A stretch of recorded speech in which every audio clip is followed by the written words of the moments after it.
Assalamualaikum warahmatullahi wabarakatuh.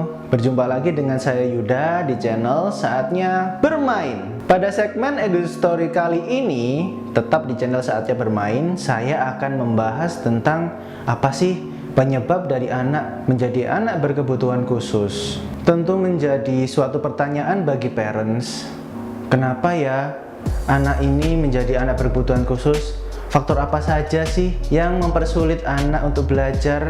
Faktor apa saja sih yang mengganggu anak dan menjadikan anak tersebut anak berkebutuhan khusus?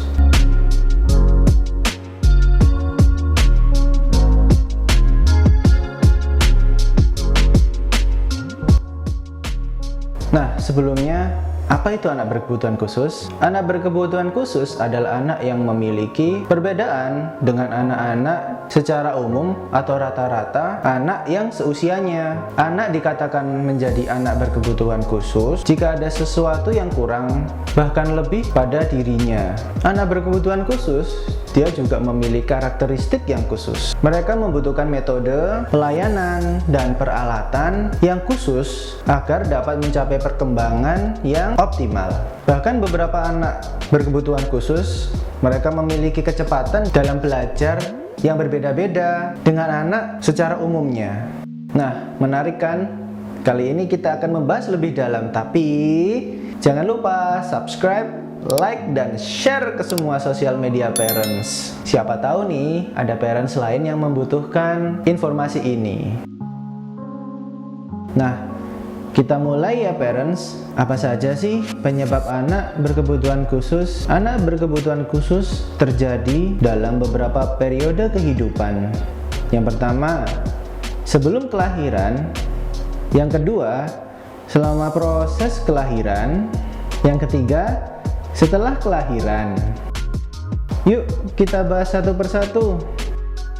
Sebelum kelahiran, penyebab yang terjadi sebelum proses kelahiran, konteksnya di sini berarti anak masih dalam kandungan, terkadang tidak disadari oleh sang mama saat hamil. Faktor-faktor tersebut antara lain adalah yang pertama, gangguan genetik, termasuk juga kelainan kromosom dan transformasi genetik. Tapi jangan worry ya parents, gangguan genetik ini kerap diungkapkan oleh dokter saat parent sedang memeriksakan bayi dengan USG. Jadi, kelainan kromosom ini umumnya terjadi saat fase pembuahan, yaitu antara sperma ayah bertemu dengan sel telur ibu. Kemudian, yang kedua adalah infeksi saat kehamilan. Infeksi saat hamil tentunya dapat mengakibatkan cacat yang serius pada janin. Penyebabnya adalah parasit yang ada di dalam fase pembentukan. Biasanya parasit ini dibawa oleh binatang seperti kucing, anjing, burung, dan tikus. Hati-hati ya parents, selalu jaga kebersihan rumah ya. Selanjutnya, usia ibu hamil dalam konteks di sini adalah yang high risk. Ada beberapa hal yang menyebabkan seorang ibu beresiko, antara lain adalah riwayat kehamilan dan persalinan sebelumnya yang kurang baik. Misalnya, ada riwayat keguguran, pendarahan pasca kelahiran, dan lahir mati. Kemudian, faktor umur juga menentukan apakah seorang ibu tersebut masuk ke dalam kategori high risk. Yang pertama, ibu hamil kurang dari umur 20 tahun, atau yang kedua, umur ibu tersebut lebih dari 35 tahun. Kemudian selain umur, jumlah anak juga memiliki faktor risiko tersendiri. Misalnya, seorang ibu sudah memiliki 4 anak atau lebih, jarak antara dua kehamilan kurang dari 2 tahun. Selanjutnya, keracunan saat hamil. Keracunan kehamilan sering disebut preeklamsia. Gejala-gejala umum yang timbul adalah tingginya tekanan darah dan pembengkakan yang tak kunjung sembuh. Kemudian tingginya protein di dalam urin. Keracunan kehamilan sering terjadi pada kehamilan pertama dan pada wanita yang memiliki sejarah keracunan kehamilan di dalam keluarganya. Selanjutnya adalah pengguguran. Gugur kandungan atau aborsi adalah berhentinya kehamilan sebelum usia kehamilan 20 minggu yang mengakibatkan kematian pada janin. Ini juga menjadi faktor resiko. Pengguguran kandungan di sini antara lain kelainan ovum, penyakit ibu seperti infeksi akut, kemudian kelainan plasenta, gangguan hormonal, dan abortus buatan atau yang dimaksud adalah sengaja digugurkan. Selanjutnya adalah lahir prematur. Bayi prematur adalah bayi yang lahir kurang bulan menurut masa gestasinya atau yang dimaksud adalah usia kehamilan. Adapun masa gestasi normal adalah 38 sampai 40 minggu. Dengan demikian, bayi prematur adalah bayi yang lahir sebelum masa gestasi atau sebelum 38 minggu. Nah, itulah problematika yang terjadi pada fase sebelum kelahiran. Selanjutnya saya akan membahas problematika yang terjadi pada saat proses kelahiran.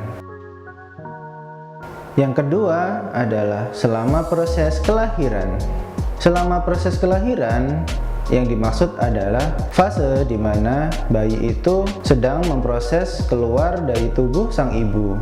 Ini merupakan fase yang singkat tapi juga sangat riskan karena ada beberapa faktor yang menjadi pemberat dalam proses ini. Yang pertama, proses kelahiran yang lama. Proses kelahiran yang lama tentu akan berpengaruh pada oksigenasi bayi tersebut. Bayi yang sejak awal sudah kekurangan oksigen tentu memiliki penanganan yang khusus dalam hal ini.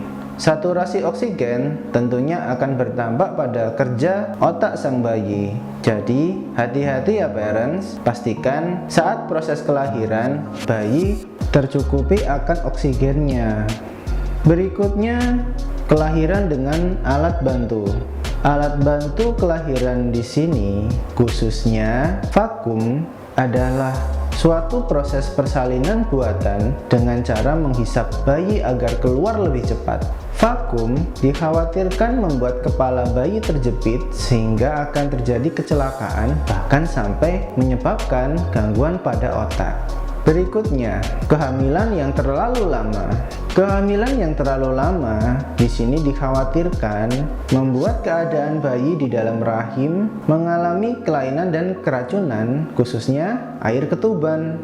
Kehamilan yang terlalu lama di sini kita masukkan ke fase proses persalinan karena kehamilan yang terlalu lama merupakan fase menunggu bayi keluar dari ibunya.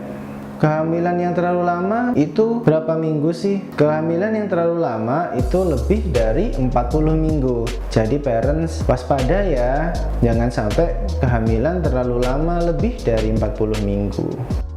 Nah, tadi adalah fase proses persalinan. Berikutnya saya akan menjelaskan faktor resiko apa saja yang terjadi pada fase setelah kelahiran. Fase setelah kelahiran. Setelah proses kelahiran pun, tidak otomatis bayi tersebut menjadi aman dari kelainan. Kelainan yang menyebabkan anak menjadi berkebutuhan khusus, kedepannya justru malah lebih perlu diperhatikan. Yang pertama, penyakit infeksi.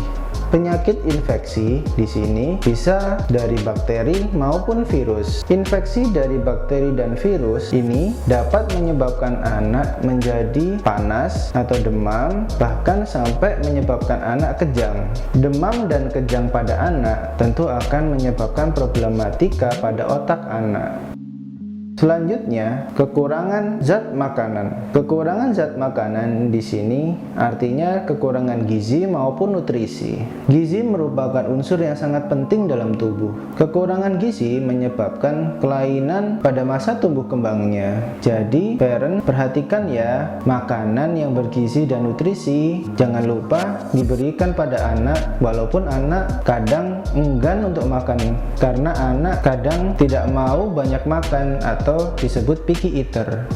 Selanjutnya, kecelakaan. Pada bayi, umumnya kecelakaan tersebut terjadi karena bayi jatuh, bisa juga tergores benda tajam, tersedak, tercekik, sehingga kecelakaan tersebut menimbulkan problem lanjutan pada anak. Bahkan contohnya pada saat jatuh, anak dapat menyebabkan yang namanya traumatic brain injury. Ini merupakan kondisi serius pada anak. Jadi, jaga buah hati, jangan sampai nih di luar pengawasan parents ya. Selanjutnya, keracunan. Bahaya keracunan yang sering terjadi pada anak adalah ketika anak tersebut tidak sengaja menelan obat-obatan dan bahan kimia yang diletakkan di sembarang tempat. Untuk menghindarinya ya, parents harus letakkan semua barang-barang yang menimbulkan potensi keracunan di tempat yang tinggi dan tidak mudah dijangkau pada anak. Bila perlu, dikunci aja lemarinya, simpanlah tetap bersama bungkusnya. Nah, banyak sekali kan yang harus kita perhatikan. Semoga informasi ini bermanfaat ya parents, dan jangan lupa subscribe, like, dan share ke semua sosial media parents. Siapa tahu nih informasi ini bermanfaat juga untuk parents yang lain. Terima kasih sudah menonton video ini. Sampai jumpa di video selanjutnya. Assalamualaikum warahmatullahi wabarakatuh.